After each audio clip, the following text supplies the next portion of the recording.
Today is Thursday, July 9th, 2026.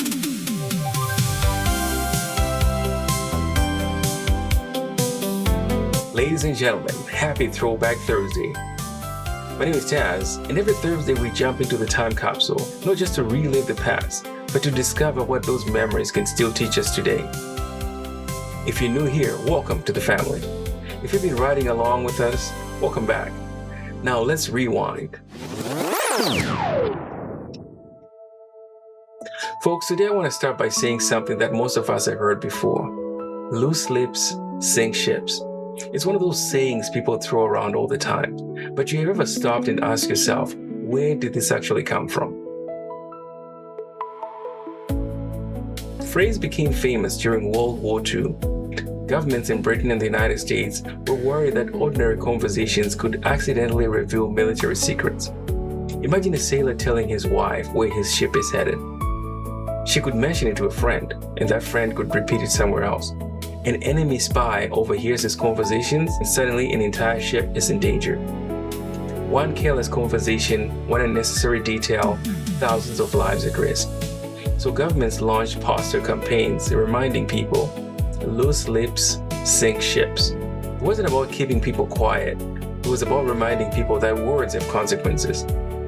Now, we may not be fighting a world war today, but I honestly believe that that message is even more important now than it was back then. Because today, our word doesn't just travel through the neighborhood, they travel through the world. One screenshot, one share, one repost, one forwarded message, and before the truth has even had time to wake up, the rumor has already gone viral. That got me thinking about something growing up in Zimbabwe during the 80s and 90s. Because before Facebook, before Instagram, before TikTok, before YouTube, we already had social media. It just didn't have Wi-Fi. Back then, if you wanted to know what was happening in town, you didn't open an app, you went to the barber shop. You sat there waiting for your haircut, and somehow you learned who got married, who bought a new car, whose son went overseas, and who was secretly dating somebody's cousin. Nobody even asked. That information just came free with a haircut. And then there were the beauty salons. Now ladies, don't leave me hanging in here. Somebody would walk in there needing a hairstyle and walk out knowing everything that had happened in the neighborhood for the last 2 weeks. Then there were those commuter taxis. Those taxis were something else. You're getting as complete strangers.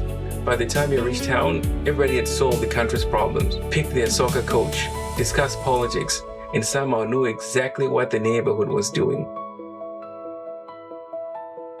And then there was the tuck shops, those little neighborhood grocery stores, the bodega. You went there for bread, and you came back with bread, milk, sugar, and enough neighborhood news to fill tomorrow's newspaper. Those places went bad. In fact, they were beautiful. That's where people checked in on each other. That's where communities were built. If somebody was sick, people knew. If somebody needed help, neighbors showed up. If somebody lost a loved one, the whole community rallied around them. Conversations connected people. But now and then, conversations became gossip, and gossip had a funny way of growing. Someone adds a little detail, the next person adds another, and by the time the story reaches the 10th person, the original story has disappeared completely. I remember when I was a teenager, a friend of mine was told that I was hitting on his girlfriend, and to be honest, I don't even remember exactly what happened. Maybe somebody misunderstood what I said. Maybe somebody exaggerated. Maybe somebody simply enjoyed stirring the pot. I honestly don't know. But what I do remember is that our friendship changed. It was never really the same again. Here's what's interesting though. I don't even remember the rumor, but I remember the damage. That's what gossip does. The person spreading it usually forgets about it. The person living it often never does. Then something happened. The internet arrived and everything changed. Rumors stopped walking, they started flying. Today, it doesn't matter whether the story is true. It just has to be interesting. One screenshot, one Facebook post, one TikTok, one Instagram reel, the WhatsApp forward, one comment, and suddenly thousands of people you've never met already think they know you. Isn't that strange? Most of those people have never had a conversation with you. They never sat across a table from you. They never asked your side of the story. They've simply met someone else's version of you, and that version isn't always true. Here's something I've learned over the years. Everyone has a story about you. Some people think you're funny, some people think you're arrogant, some people think you're quiet, some people think you talk too much, some people think you're successful, others think you've failed. Everyone has a version, but their version isn't necessarily your truth. Don't get me wrong, conversation isn't the problem. Conversation build friendships, conversation build families, conversation build community. The barbershop, the beauty shop, the taxis, the tuck shop, they connected people. The problem starts when we begin speaking confidently about things we don't actually know. Sometimes we share something because it sounds believable.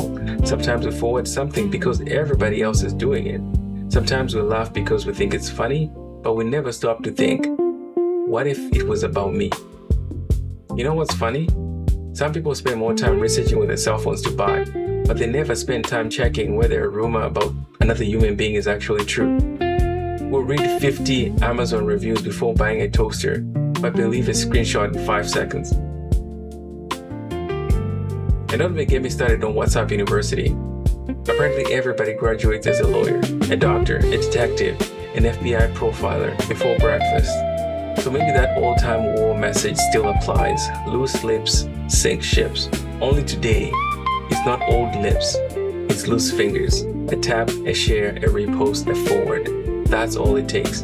Before we pass something along, maybe we should ask ourselves 4 simple questions. Is it true? Is it kind? Is it necessary? Would I want somebody else sharing this if it weren't true about me?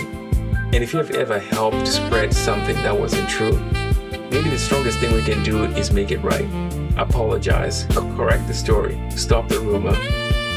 Because one careless moment for us could become years of pain for somebody else. Technology has changed, human nature hasn't. Back then, gossip traveled through barbershop, beauty salons, commuter taxis, and neighborhood tuck shops. Today, it travels through our phones. The speed has changed, the consequences have become much bigger. Maybe that's why that old World War II slogan has survived more than 80 years. Because the real message has never been about ships. It's about responsibility.